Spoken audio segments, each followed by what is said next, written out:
Yeah, so it's the Normaville National Pie Eating Contest, the biggest eating contest in the Tri-State Southern Southeast Coastal Metro Atlanta area.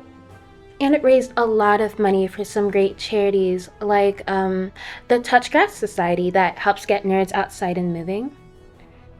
Yeah, actually, they really helped my brother. You know, if it wasn't for them, he would still be in mom's basement. And they all put up pie in the sky numbers, but like, come on, nobody puts up pie numbers like me.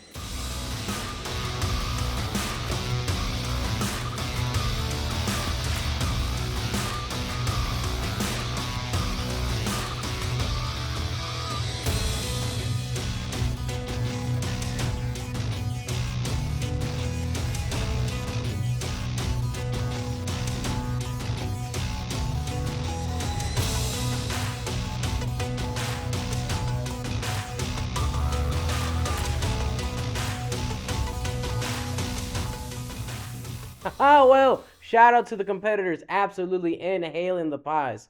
Hey, we have them salty pies, them shepherd pies, and meat pies from Australia for a little international flair, if you know what I'm talking about. Back when the contest first started in the 1950s, we even had a pecan pie, but we can't do that anymore and won't allow it.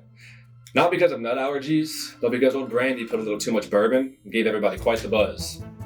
And of course, there's the tradition of whoever eats the least amount of pie gets a pie in the face. Yeah, I was pie my first year. That pie gets everywhere on your face. It took me forever to get it out of my hair. But you know who should have gotten pie this year? That Kevin. So the competitors had thought that he had somehow cheated at this competition. I mean, considering he ate 52 pounds of pie, which I know seems massive, but our pies are liquid-based. It all just mixes around in the end of it all.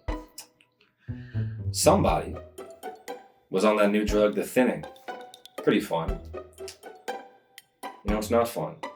It's cheating at a pie eating contest. See, the thing about Kevin is, come to find out, he didn't cheat. He just knew how to train and prepare for the onslaught of insanity. That is the mountain of crust and filling. That is this contest. Well, I typically eat about a couple pounds of anything with water. It kind of just really opens up and expands the stomach. So I'm talking cucumber, regular lettuce, Romanian lettuce, a nice wedge salad, really anything to stretch that stomach across to the finish line. My goal is to get to a level and a record so high that no one can beat it for decades and decades to come. I know that's just a pie in the sky dream, but sometimes you have to rise to the occasion. Rise to the occasion. I mean, that many pies that fast, you know, we used to have a motto around here, in pie we crust, but I think he crusted a little too hard.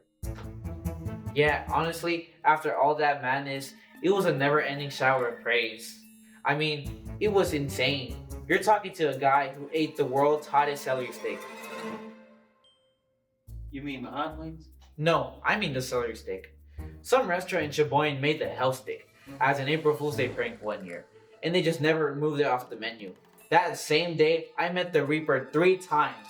I mean, he was right. He definitely trained. I mean, this guy had a track record before the contest. We're talking about 12 and 1/2 pound of poutine in Canada, nearly 3 gallons of lemonade, 12 baker dozens of donuts. We're talking about cake and the regular. And you know all those touristy places with the kitchen sink challenge where they like put the ice cream and that stuff? Well, this one place turned their kitchen sink into ice cream. The dairy and everything. You don't get through stuff like that without training like a professional athlete. What do you think this is, pro wrestling?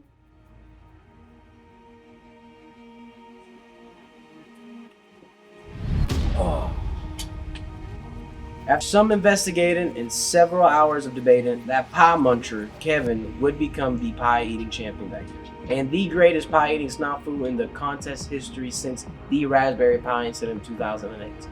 With that finally being over, our long interstate highway national region continental I-85 nightmare was over.